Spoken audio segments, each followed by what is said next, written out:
Bonjour, ici Sébastien d'actualité-dvd.com et aujourd'hui je vais vous parler du film Age of Heroes en édition DVD de Adrian Victoria avec Sean Bean, Isabelle Miko et Danny Dyer. C'est un film distribué par les Films Civils et sorti en magasin le 21 février 2012. En 1942, alors que l'issue de la guerre demeure incertaine, le commandant Jones dirige le nouveau Commando 30 vers sa première mission, qui est une opération hautement secrète et extrêmement dangereuse. L'objectif, parachuter des troupes sur le territoire occupé de la Norvège et prendre possession d'une importante station radar des forces alliées.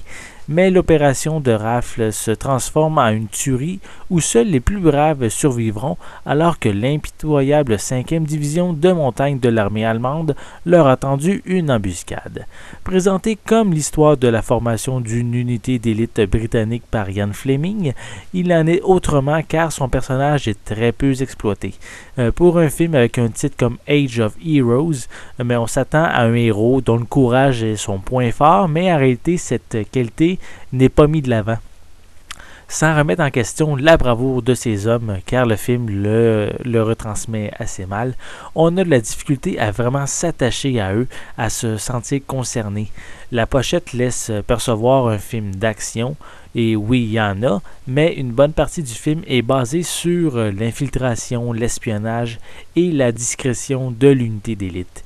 Malheureusement, la fin est également un petit peu décevante. Plusieurs questions restent sans réponse à propos des personnages. On se demande ce qu'ils sont devenus, mais dans l'ensemble, en sachant à quoi on s'attend comme genre de film, mais quand même, je peux dire que c'est un film intéressant. Pour les pistes sonores, elles sont disponibles en anglais et en français 5.1 avec des sous-titres en anglais.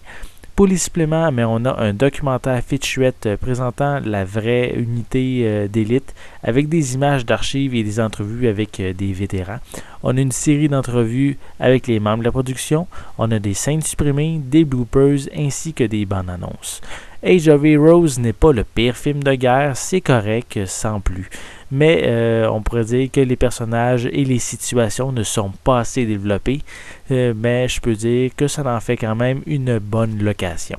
C'était Sébastien, je vous remercie et je vous souhaite un bon visionnement.